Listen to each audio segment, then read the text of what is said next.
Bien, muy buenas tardes, profesor, que tenga un excelente día. En esta oportunidad quiero compartirle sobre lo que implica lo inherente al derecho a la educación.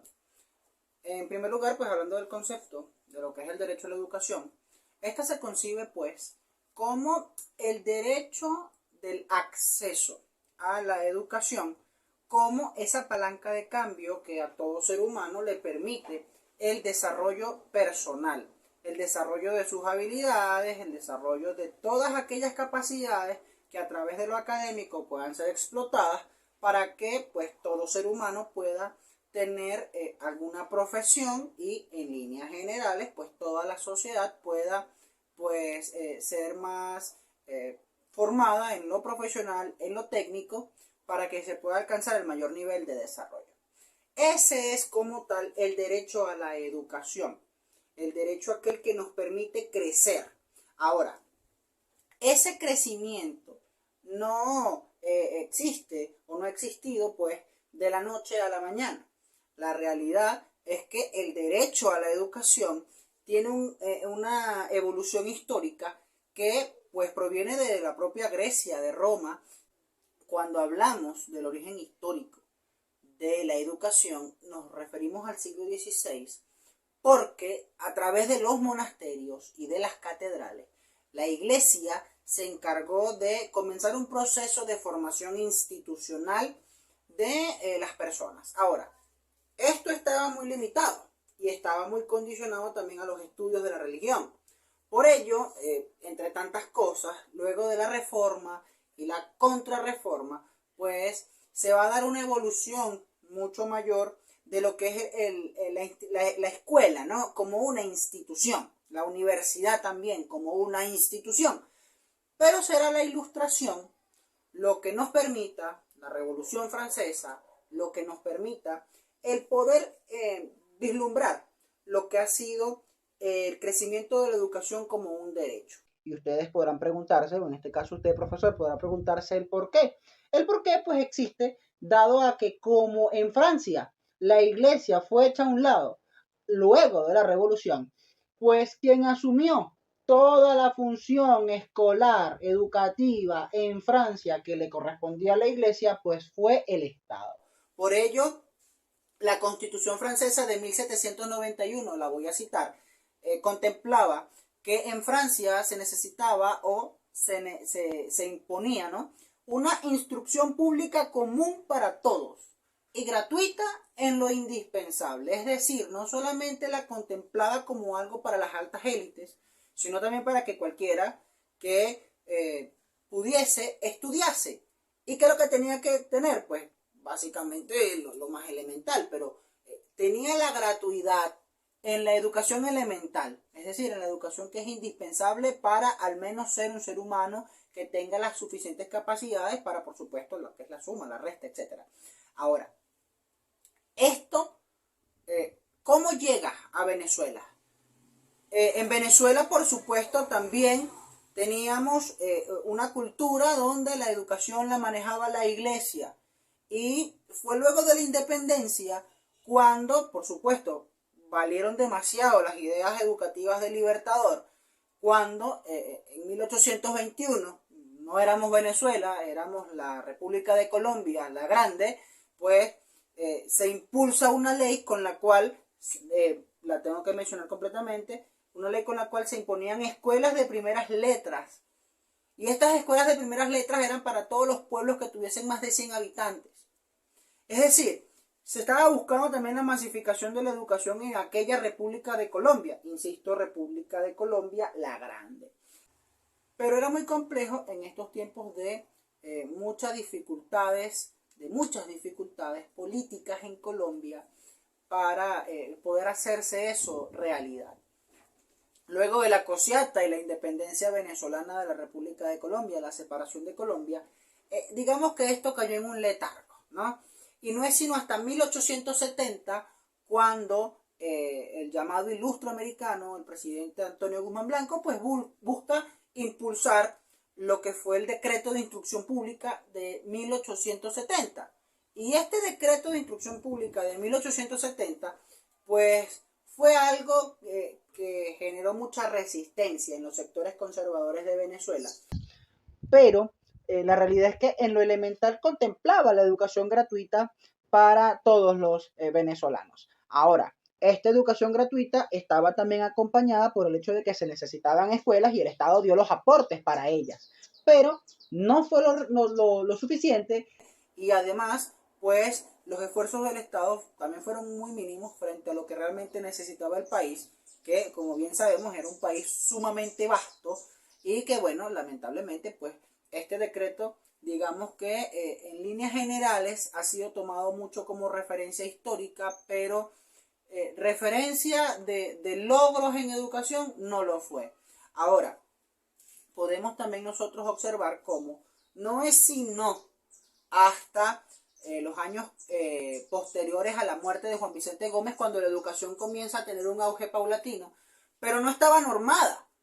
La realidad es que la educación estaba, digamos, inspirada por la Constitución, por ejemplo, la de 1947, la de 1961, pero no es sino hasta 1980 cuando aparece un gran proyecto de ley orgánica de educación que pues consagraba todos los principios de un sistema educativo para nuestro país, el cual pues con sus ventajas, con sus desventajas, con sus logros, con sus desventajas, con sus fracasos, funcionó y aún tenemos vástagos de ese sistema educativo que, bueno, a partir del año 2009 comenzó a tener algunas modificaciones cuando se cambió la Ley Orgánica de Educación, que es la vigente, pero lamentablemente hemos tenido una desorganización de parte de las autoridades nacionales, de quienes han estado en el ejercicio del poder, solamente por mencionar el ejemplo de que tenemos Ley Orgánica de Educación de 2009, pero el reglamento que tenemos es del año 1999, adecuado a la ley pasada, a la de 1980. Entonces ese desfase genera que hayan unos intríngulis allí que debieron ser resueltos hace mucho tiempo y que aún no han sido resueltos por quienes ostentan los cargos de poder. Ahora, la educación se consagra como un derecho humano fundamental. Hay muchos derechos. El derecho a la identidad, el derecho a la libertad religiosa, pero lo que es el derecho a la educación es un derecho fundamental como lo es el derecho a la vida según la Organización de las Naciones Unidas, según la UNESCO también. Entonces, cuando hablamos de un derecho fundamental, hablamos de que la ONU tiene unas líneas de trabajo a las cuales Venezuela pues se ha adscrito como un país que ha ratificado los acuerdos en materias de educación, como lo es, por ejemplo, la Agenda del Desarrollo Sostenible.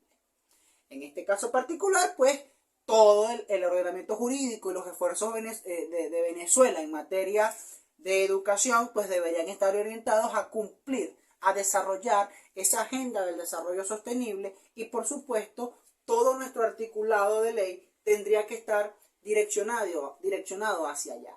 El artículo 102, 103 de la Constitución de la República Venezolana de 1999 es muy franco, es muy directo cuando nos indica los principios rectores de la educación. Hablamos de gratuita, de calidad y que por supuesto desarrolle a los venezolanos para pues consagrar un sistema educativo que permita que la sociedad pues pueda desarrollarse en sí misma. Ahora, la Constitución nos plantea entre el 102 y el 109 7 artículos. Esos 7 artículos son los que fundamentalmente desarrollan todos los aspectos, ¿no?, de lo que es la educación.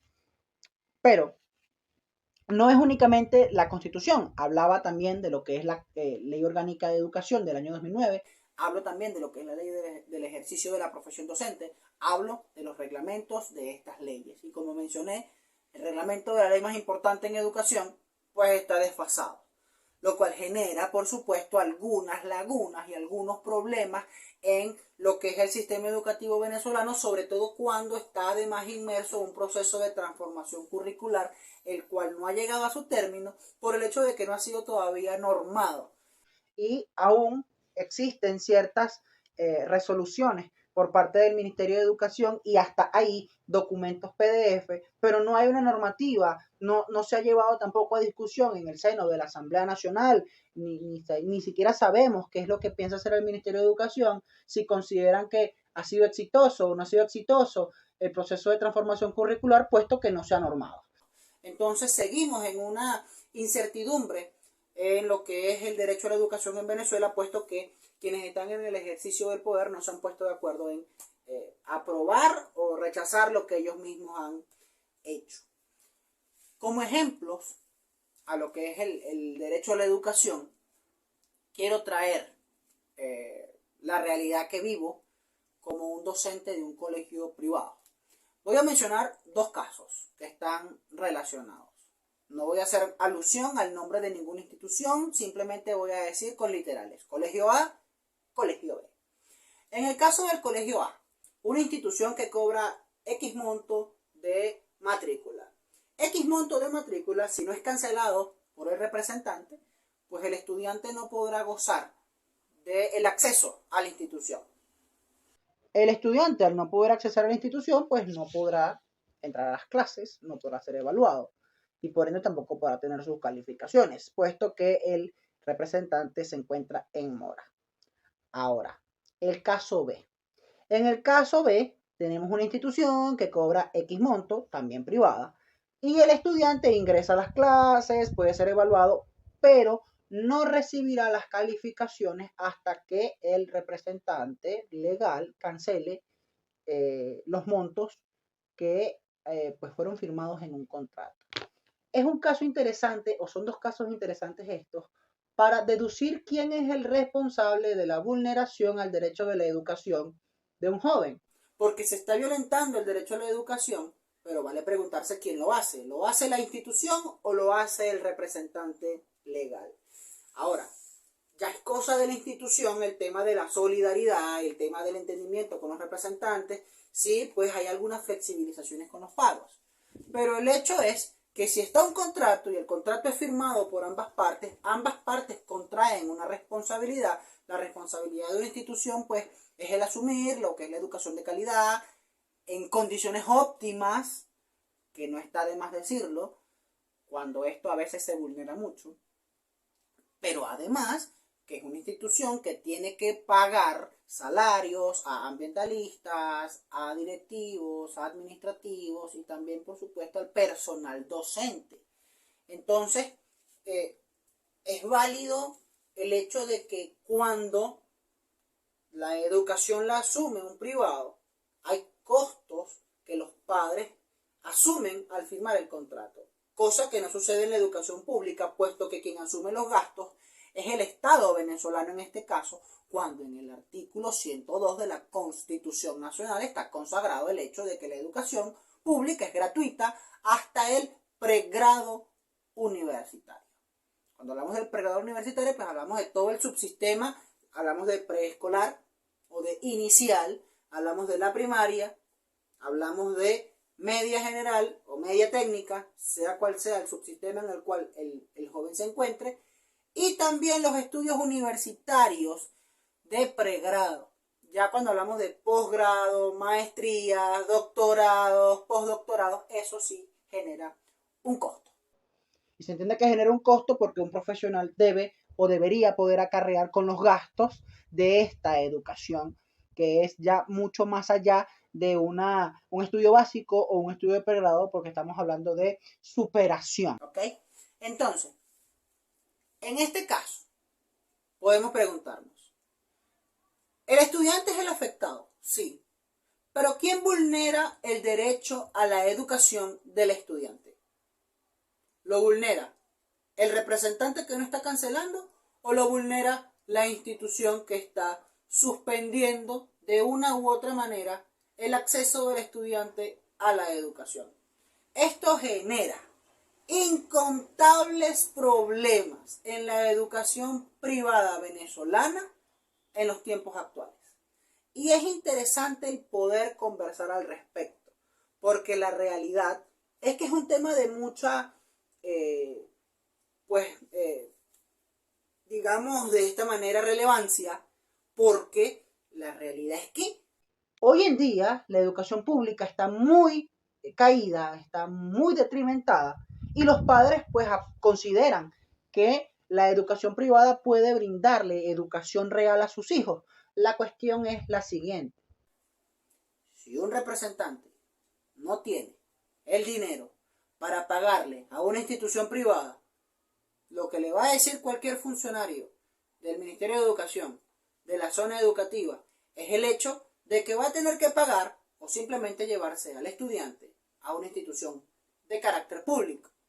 El problema es cuando aquellas instituciones privadas pues no tienen celeridad con estos procesos y tienen mucha morosidad con X o Y estudiantes y lamentablemente terminan teniendo problemas de tipo de que hay estudiantes con títulos de bachiller y que no se les entreguen porque tengan una deuda con la institución privada, privando inclusive el acceso a la educación universitaria.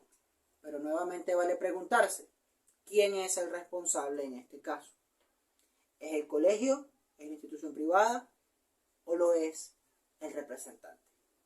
Creo que está más que sobreentendido que es una responsabilidad mutua, pero si el colegio honra todos sus compromisos, educación de calidad, instalaciones de calidad, y cumple con todo lo que el contrato demanda, el padre también está por supuesto en la obligación de pagar, pero entrarán entonces temas de derecho, temas de jurisprudencia inclusive en estos casos. Pero en líneas generales el padre debe cancelar lo que solicitó al firmar un contrato de manera voluntaria. Entonces es interesante esto, lo que yo les quiero plantear acá, profesor, porque lo vivo, lo evidencié el día de ayer cuando los estudiantes estaban retirando papeles en el colegio donde trabajo.